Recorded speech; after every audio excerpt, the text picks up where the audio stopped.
ఈ రోజు మన జిల్లాకి 23 సంవత్సరాలు పూర్తి అయిన సందర్భంగా మనకి 10 లక్షల రూపాయలు అయితే ఆ 10 లక్షల రూపాయలకి వచ్చిన ఇంట్రెస్ట్ ఏదైతే ఉందో ఆమె ఖర్చు పెట్టుకోలేదు కాబట్టి ఈ రోజు ఆమెకి 20 లక్షల రూపాయలు మన ఎంపీ గారి చేతుల మీదుగా మనం అందజేయడం అనేది జరుగుతుంది. ఆమెకి 1.5 year డాటర్ ఉంది.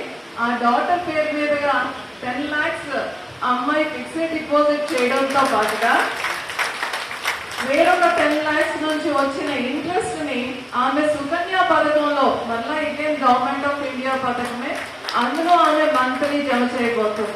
సో ఆ అమ్మాయికి మనం ఇచ్చిన ఫైనాన్షియల్ అసిస్టెన్స్ ఇప్పుడు ఆ అమ్మాయి చేతిలో ఉన్న బిడ్డకి కూడా ఖచ్చితమైన ఫైనాన్షియల్ అసిస్టెన్స్ అనేది ఇవ్వబోతుంది.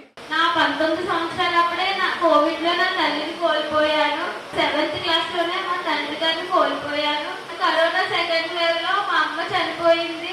మా అమ్మ ఉండగానే నన్ను బిఎస్సి నర్సింగ్ ఫస్ట్ ఇయర్ లో జాయిన్ చేసింది. మా చెల్లి ఇంటర్ సెకండ్ ఇయర్ బొంగూరు ఏఎంసీలో చదువుతుంది. మా అమ్మ చనిపోవడంతో మా చదువు ఆగిపోయింది అక్కడితోటే.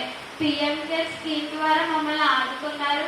ఆ డబ్బులు ఫిక్స్డ్ డిపాజిట్ చేయగా దానికి వచ్చే ఇంట్రెస్ట్ మేము తీసుకోలేదు. నాకు వివాహం జరిగిన సంవత్సరానికి ఒక పాప పుట్టినా కానీ నా చదువు నేను ఆఫ్ చేయలేదు మధ్యలో.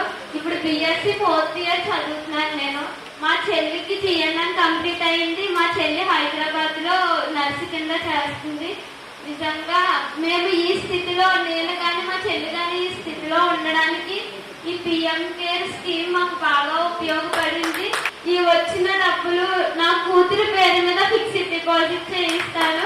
అలాగే దానికి వచ్చే ఇంట్రెస్ట్ సుకన్య పథకం కట్టి నా కూతురి చదువుకి నా కూతురి వివాహానికి కూడా సరిపడగా నేను చూసుకుంటాను.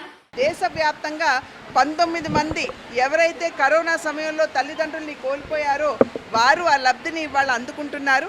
మన రాష్ట్రం మన జిల్లాకి సంబంధించినటువంటి సుమామణి తను ఇవాళ అందుకోవడం అనేది నిజంగా మనందరికీ తెలుగువారులంగా మనందరికీ గర్వకారణం అని చెప్పి తెలియజేస్తూ ఆ బిడ్డ కూడా చాలా చక్కగా డబ్బుని తన బిడ్డ భవిష్యత్తుకి వినియోగించుకుంటాను అని చెప్పి నిర్ణయించడం జరిగింది.